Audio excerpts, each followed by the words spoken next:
walang nagawa ang nag-iisang congressman natin na may paninindigan, wala, napigilan. So, yun na po, nagre-react na ang mga members ng Iglesia ni Cristo. So, tandaan namin, no? Anyway, malapit na naman ang election at Alam niyo mga kababayan, naobserbahan din ho natin yung mga ganyang klaseng komento dito sa PH Update na kung saan yung ibang mga subscriber ho natin dito, nagpapakilalang miyembro sila ng INC. Tayo naman ho, dahil hindi pa ho naglabas ng official na statement itong Iglesia ni Cristo, siguro yung kanilang pagsasalita, base ho yun sa kanilang saloobin ngayong mga panahon na to. Pero bago natin pag-usapan itong video na to, nitong si General Manganas, palakpakan ho muna natin itong si General's Viewpoint, palakpakan para dito kay General Manganas. Alam niyo, ang dami hong nakamiss dito kay General. No, maging tayo dito sa PH Update, namiss ho natin itong si General Manganas. Dito sa video na to, pag-uusapan ho natin ang mga saloobin, yung mga ibang saloobin ng miyembro nitong INC dahil marami hong dismayado lalo na yung ginawa dito kay Congressman Rodante Marcoleta diyan sa House of Representatives. Tinanggal ho siya ng ura-urada doon sa kanyang vice chairmanship doon sa isang komite na isa ho sa masasabi natin makapangyarihan na komite. Katumbas ho pala niyan sa Senado, Blue Ribbon Committee. Ha? Tinanggal ho siya bilang vice chairperson doon sa komite na yon at hindi ho siya naging miyembro pagkatanggal niya bilang vice chairperson. Nakakalungkot itong isipin na talagang dinadaan ho sa santong paspasan itong mga congressman na to ang pagbanat nila dito kay Vice President Sara Duterte. Kaya naman ho, dito sa video na to, meron hong advice sa inyo itong si Ma'am Crescent Chu. Ito lang, simple lang yan. Dahil itong mga alipores ni Tambaluslos ay gigil na gigil dito kay Vice President Sara Duterte at itong si Martin Tambaluslos Romualdez. Hindi naman ho natin may pagkakailan na talagang itong mama na to, hindi ho natin malaman kung saan niya hinuhugot ang galit dito kay Vice President Sara Duterte. Ito ang banat itong si Ma'am Crescent. May tip ako kay Martin Romualdez, nagigil na gigil.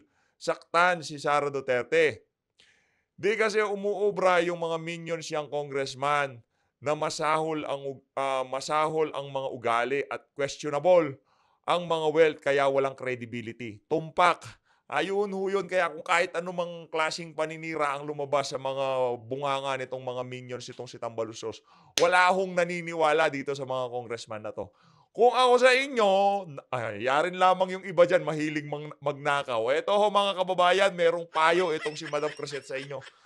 Kung ako sa inyo, nakawin nyo yung green niyang tubigan. Yan ang pinakamasakit na mangyayari sa kanya. Manlulupasay yan sa pangungulila. Tingnan nyo naman ho itong green na tumbler na to ni Vice President Sara Duterte. Yan ho ba? Yan ho bang alin na yan ang nagbulsa ng pera ng sambayan ng Pilipino? Kung ganyan ho pala ang mga nagbubulsa ng pera ng sambayan ng Pilipino, malamang sa malamang. Every time na meron dalang tumbler yan, kakulay ng kanyang damit. Di ba, terno-terno kagaya nitong si Stella Kimbo. Kaso wala ho talaga sa porte. Itong tumbler na to, makikita nyo ho yan sa magkakaibang okasyon. Yan lang ho ang laging ginagamit ni Vice President Sara Duterte since unang sona nitong si Marcos Jr. Kung di ho tayo nagkakamali. Ito mga kababayan. Kasama pa ho niya dito, laki naman ng bunganga nitong babae na 'to. Grabe madam 'no, kahit saang anggulo, talagang mukha ho kayong palaka. Ang pangit nitong si Liza. Hindi ho tayo kagwapuhan o pero ang sinasabi lang ho natin dito, siguro ho itong pag-uugali nitong si Liza Araneta Marcos, na-a-adapt na rin ho ng kanyang pagmumukha.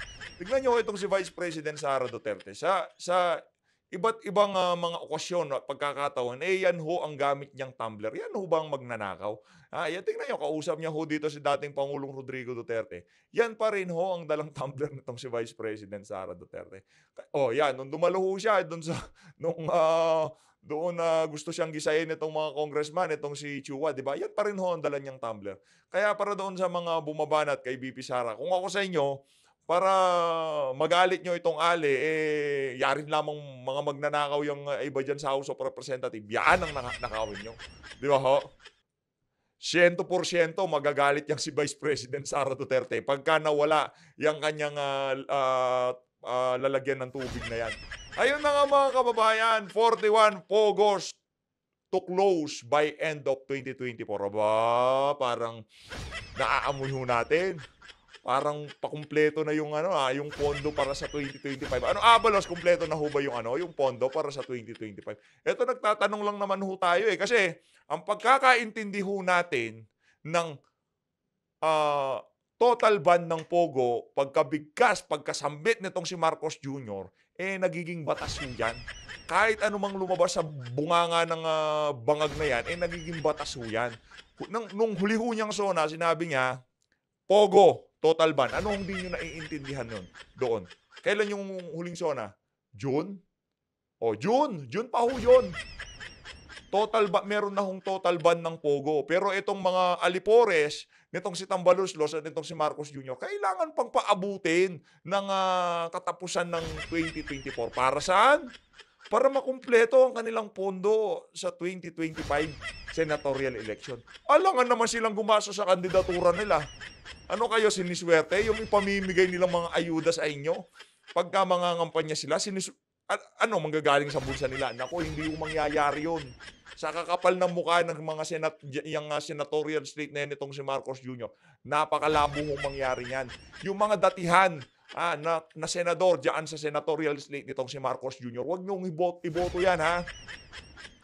Sa susunod na video, isa-isahin ho natin yan.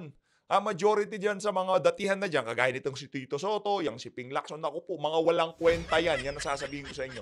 Ang tagal na ho, nagsitandaan na lang, nagsiputian na lang ang kanilang mga buhok.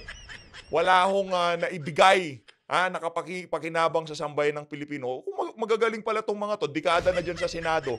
Kung paano nila dinatnan ng Pilipinas, mas malala ngayon ang ating kalagayan. Yun ho ba ang sukatan ng pagiging mahusay na senador? Hindi ho, mga kababayan. Tingnan, sumubok ho tayo ng bago. Subukan ho natin yung tunay na bagong mukha. Hindi yung kanta ni Andrew, baka maligaw na naman yung mga kababayan natin. Susubok ho tayo dito yung mga bagong mukha talaga. Kagaya nitong si Kong Marcoleta. Hindi pa ho naging senador yan. Si Atty. Vic. Hindi pa ho naging senador. Si Atty. Trix. Yan ho, dapat ang mga ilinalagay natin sa ating di ba? Yung isiniset natin sa ating mga utak na kung sakaling nag-file ng COC yan, yan ho talaga ang suportahan natin sa susunod na election. Ano pa ho meron tayo dito? Ito talaga si Bangag. Sa mga naghahanap po sa atin, medyo nabisi lang. Medyo nabisi lang. Paminsan-minsan kailangan ho nating, di ba, mag-relax ng konti. At muna tayo, nakipaglaro sa mga bata. Ayun ho, mga kababayan.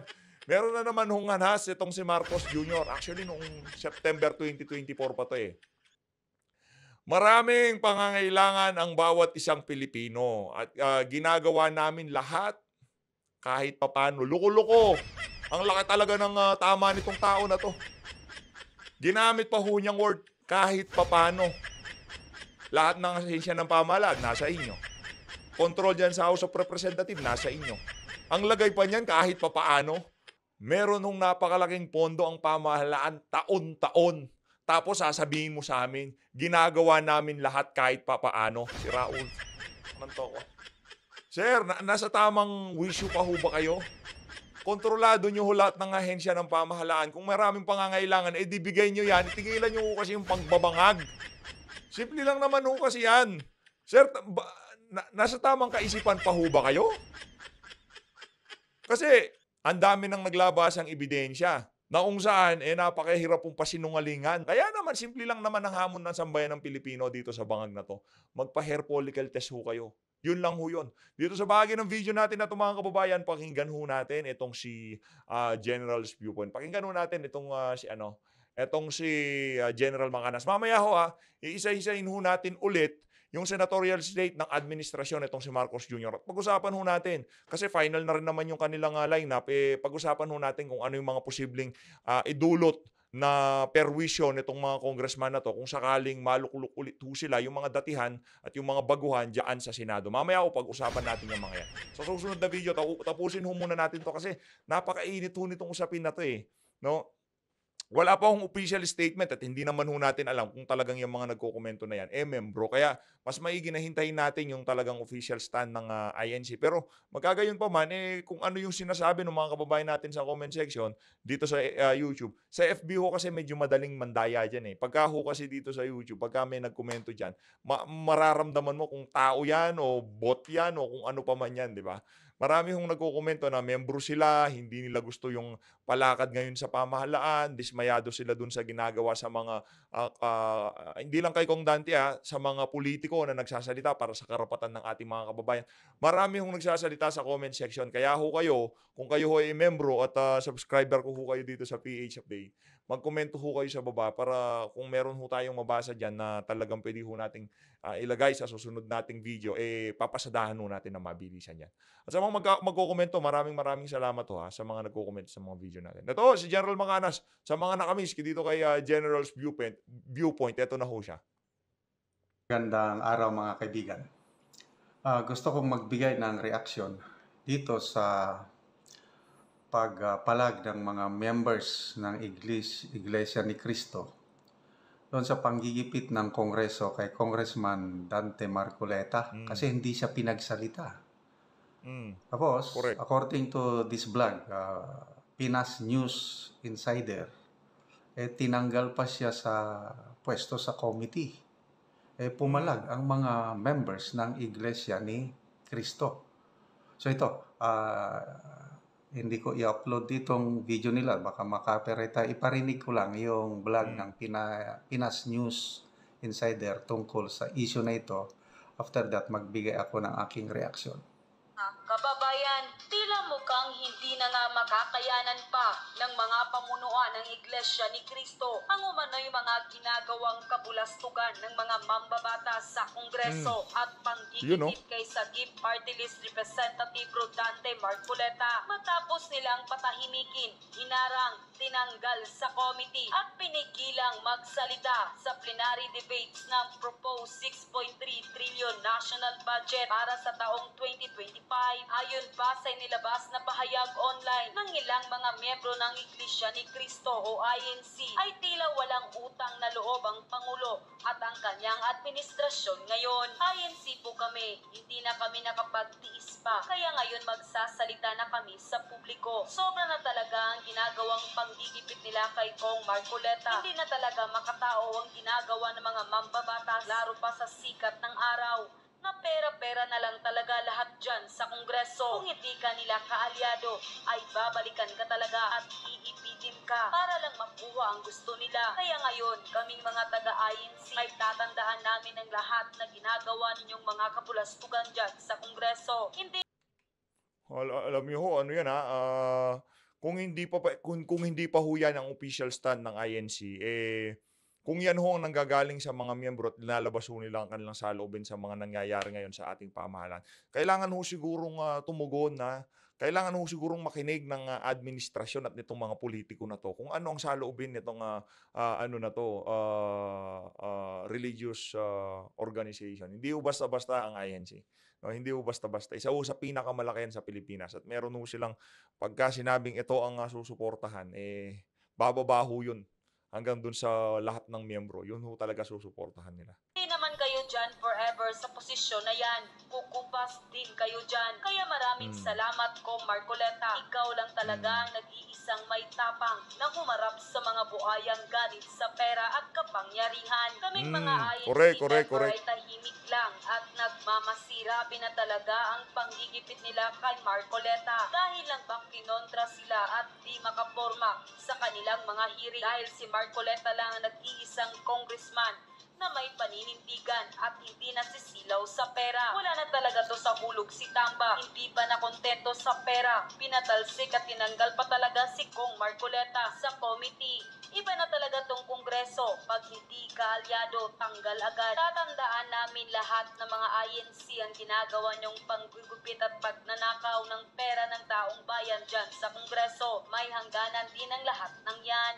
Anko, matatandaan ng 2016 ay binuhat siya ng Iglesia ni Cristo bilang Vice Presidente ni dating Pangulong Duterte at maging itong nasabing 2022 election ay binuhat din siya ng Iglesia ni Cristo dahil nga number 1 sa mga iglesia ang nasabing unity o pagkakaisa na siyang naging plataforma naman ni Vice President Sara Duterte at ng Pangulong Marcos Jr. nung kasagsagan pa ng eleksyon 2022.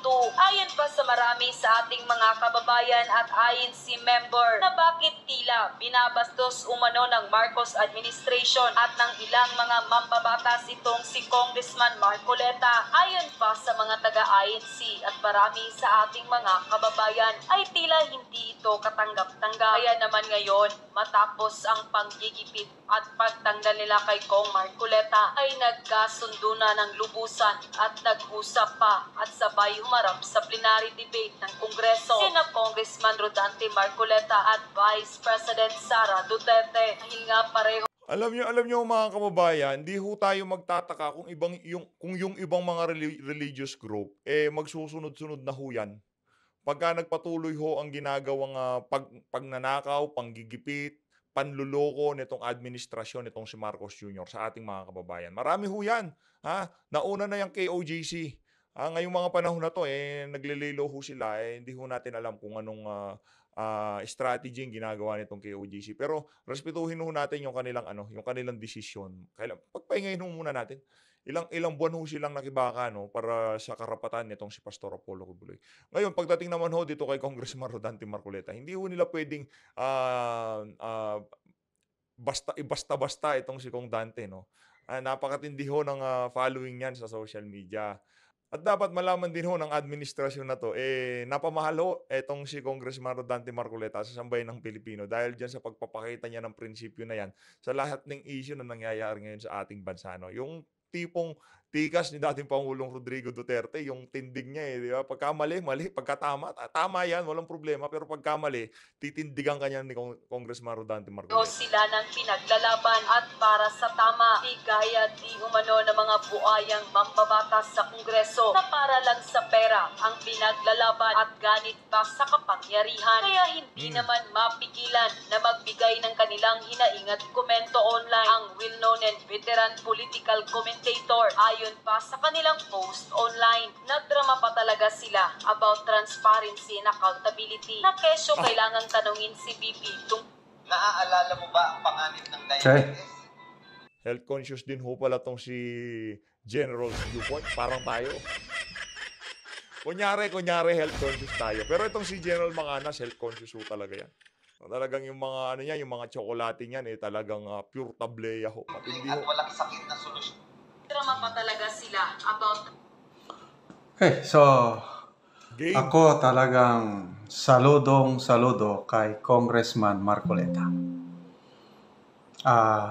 Nakakatuwang panoorin yung pagdepensa niya kay BP Sara. Kasi sinisingle out siya.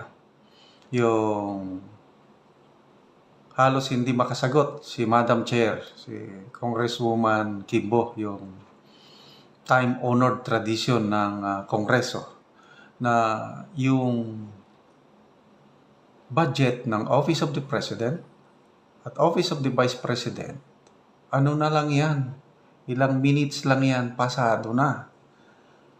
Yun po yung tradisyon ng Kongreso. So, napakaganda yung interpellation ni Congressman Marcoleta na bakit pinapatagal? Bakit hindi na ino-honor yung tradisyon na yun? Bakit isinasalang sa hot chair? Ang dami pang mga rikititos, ang daming tanong kay BP Sara sa budget na alam naman natin, klaro na gusto nila talagang ipin down si BP Sara. Yung tinatanong nila na confidential funds, 2022 pa yun. Hindi naman yung pinag-uusapan dahil 2025 budget yung but these are all part of politics. At magpasalamat tayo at may Congressman Marcoleta na lumalaban para sa tama. So ito, yung pinaka-latest, yung plenary doon na sa 6.3 trillion budget na ipresenta, gustong magsalita si Kong Marcoleta, hindi pinagsalita. Yun. pinigilan. Correct. So, walang nagawa. Ang nag-iisang congressman natin na may paninindigan, wala, napigilan. So, yun na po. Nagre-react na ang mga members ng Iglesia ni Cristo. So, tandaan namin, no?